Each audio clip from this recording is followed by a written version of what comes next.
Ah bah oui, je pense que c'est une satisfaction pour l'ensemble du club. L'objectif était clair, c'était d'être dans les 8. On finit deuxième, donc je pense que l'objectif est atteint, voire un petit plus, voilà, parce que c'était un championnat quand même très disputé. Et moi, je suis avant tout content pour le club, pour les gens qui travaillent au club, pour les joueurs, pour les supporters, pour le président. Voilà, je pense que c'est satisfaisant en tout cas, oui. La pression, elle est présente, c'est vrai. On est à Limoges, avec tout le poids de la tradition qui pèse sur nos épaules. Mais quand on vient ici, il faut l'accepter. Et puis après, il faut s'en nourrir. La pression, on doit l'utiliser, on doit en tout cas s'en servir comme d'un moteur qui nous pousse à faire mieux, à être meilleur. Voilà, ça doit pas nous inhiber. Donc c'est vrai que c'est pas toujours facile, mais en même temps, c'est ce qui fait aussi je veux dire, c'est ce qui est excitant. Voilà, ce qui fait le charme aussi de ce club, c'est que le public est connaisseur, donc forcément, il veut des victoires et aussi il veut des beaux matchs. Oui, enfin, je pense qu'on aurait peut-être pu faire mieux, mais on aurait peut-être pu faire pire aussi. Donc, moi, ce que je remarque, c'est que cette année, le championnat était très dense. En tout cas, vers le haut du classement, ça a été vraiment une lutte très jusqu'au bout pour les playoffs. Même nous, en ayant été pratiquement dans les 3 premiers pendant presque toute la saison, à quelques journées de la fin, on n'était pas sûr d'être dans les 8. Donc pour moi, c'est un bilan satisfaisant au regard du fait que l'équipe est, mine de rien, était nouvelle, quasiment renouvelée, en tout cas à 70%, avec un nouvel entraîneur. Donc voilà, il n'y en a pas le vécu que certaines équipes ont dans ce championnat. Et je pense que rien que pour ça, c'est déjà très encourageant, très satisfaisant ce qu'on a fait.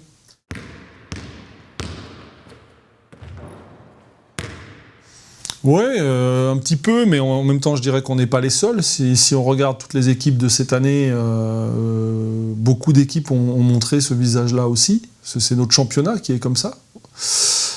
Nous concernant, peut-être que par rapport à l'effectif qu'on a, on a été obligé de développer un jeu un peu à risque, étant donné qu'on n'a pas un 5 dominant, vraiment un vrai 5 dominant près du cercle qui joue de haut panier. Donc il a fallu qu'on parte sur un jeu plus sur du jeu du shoot extérieur, etc. et se servir des qualités des joueurs. Donc ça donne un jeu qui est peut-être un peu plus risqué. Donc c'est vrai que quand ça va un peu moins bien, ça peut donner des écarts plus conséquents. Mais dans l'ensemble, je dirais que on a quand même montré, je pense, le meilleur visage le plus souvent. Sans ça, on n'aurait pas fini deuxième.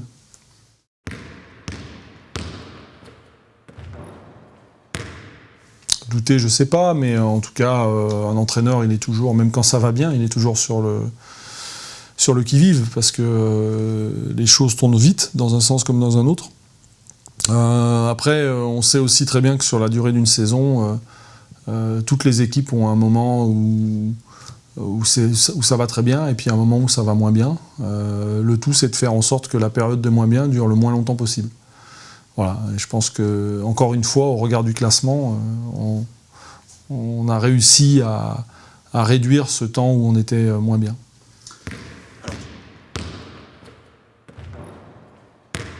Alors, le match référence, c'est pas moi qui l'ai dit, mais c'est vrai que c'était un beau match contre Paris. Oui, c'est vrai qu'après Pau, on a eu les ressources nécessaires. Certains joueurs ont eu les ressources nécessaires pour tirer tout le groupe vers le haut. Et ça, c'est vrai que ça a été intéressant, puisque derrière, on est allé gagner à Orléans, à Nanterre, Strasbourg à domicile. Et on aurait pu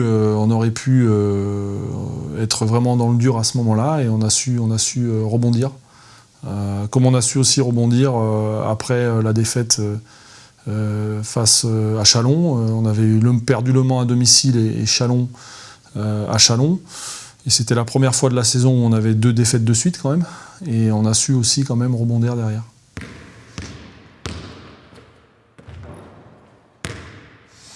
Mais maintenant qu'on est dans les playoffs, je dirais que, en plus des playoffs très ouverts, on va pas se mentir, on l'a vu aussi l'année dernière avec Nanterre qui finit 8e et qui au final est champion de France. Je pense que ça serait dommage d'être arrivé jusque-là et de se contenter de ce qu'on a fait.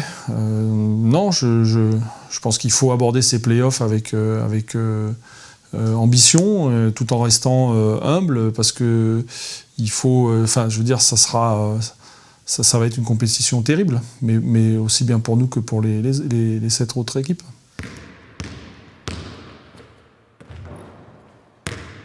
Ah bah ça serait dommage, surtout pas. Ça serait dommage parce que à chaque fois qu'on a joué l'Asvel, effectivement on a gagné, mais on n'a jamais gagné. Enfin, on a gagné dans la souffrance. Le match ici à domicile, on l'a gagné difficilement. Et puis le match à Villeurbanne, même si on fait une très bonne première mi-temps, il se joue quand même dans les dernières secondes sur la ligne des lancers francs. Donc ça serait pas intelligent de penser et d'avoir un excès de confiance.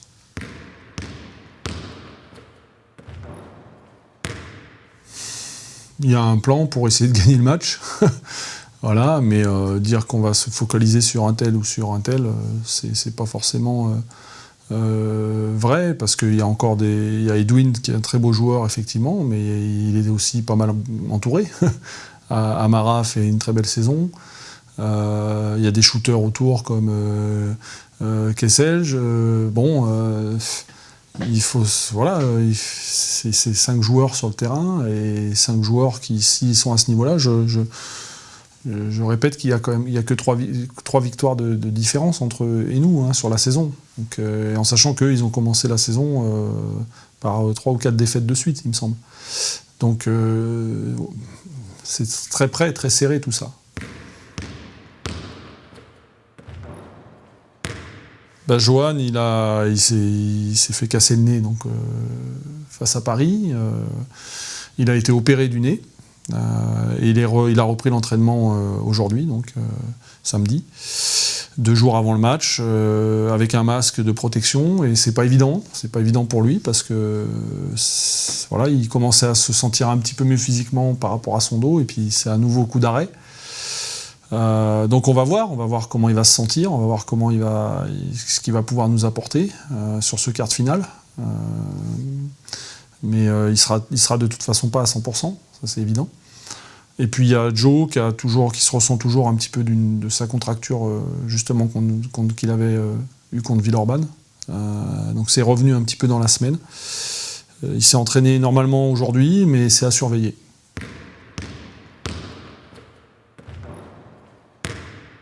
Alors, ça change tous les ans, donc c'est difficile de savoir. Moi, je ne réfléchis pas encore en termes d'Europe ou pas Europe. Je réfléchis en termes de play-off.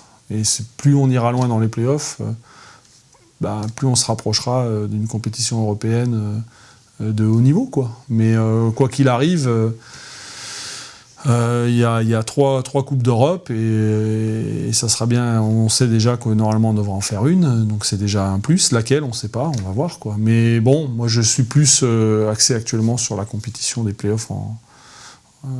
Voilà, et là on a le quart de finale à jouer.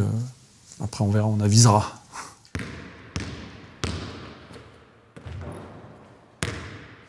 Un peu des deux. Il y a du plaisir, bien entendu. Il y a beaucoup de fierté de pouvoir être entraîneur du CSP Limoges. Je veux dire, je crois que c'est un club qui fait rêver, qui a toujours... voilà. Moi, en plus, je suis passé par là il y a 20 ans, et j'ai connu les heures de Limoges, les heures de gloire. Il y a déjà beaucoup de fierté, beaucoup de satisfaction, et puis l'envie de bien faire, bien entendu. L'envie de faire le mieux possible pour le club, pour les dirigeants, pour le président qui est venu me chercher, voilà. Et puis en même temps, c'est vrai qu'il y a beaucoup de pression, mais ça je le savais avant de signer. Mais en même temps, ça fait partie, entre guillemets, c'est pas toujours facile à vivre, hein, c'est vrai, mais ça fait partie aussi du plaisir quelquefois, parce que s'il n'y avait pas de pression, s'il n'y avait pas d'enjeu, ça serait pas marrant, ça serait pas gratifiant non plus. Donc, ouais, c'est pas facile, parce qu'ici, il y a un public connaisseur, un public qui est exigeant, qui veut que ses joueurs donnent le mieux, qui a connu aussi des grandes équipes et des grands joueurs, donc qui sait ce que c'est que le basket de très haut niveau. Et en même temps, on sent qu'il y a eu quand même une frustration pendant des années, parce que le club a traversé des moments difficiles. Donc il y a une attente par rapport à ça, et je pense que cette année, on y a répondu en partie. En tout cas, je pense qu'on a fait quand même une très belle une très belle saison régulière, avec une belle deuxième place quand même. Je pense que pas tout le monde nous attendait là non plus, même s'il y a un effectif de qualité. Je dirais que c'est un mélange de tout ça. Et puis, mais dans l'ensemble, quand on vit une saison comme celle-là, même s'il y a des difficultés, même s'il y a des moments de doute ou des moments un petit peu plus durs, ça reste quand même une belle expérience et un honneur de coacher pour le CSP.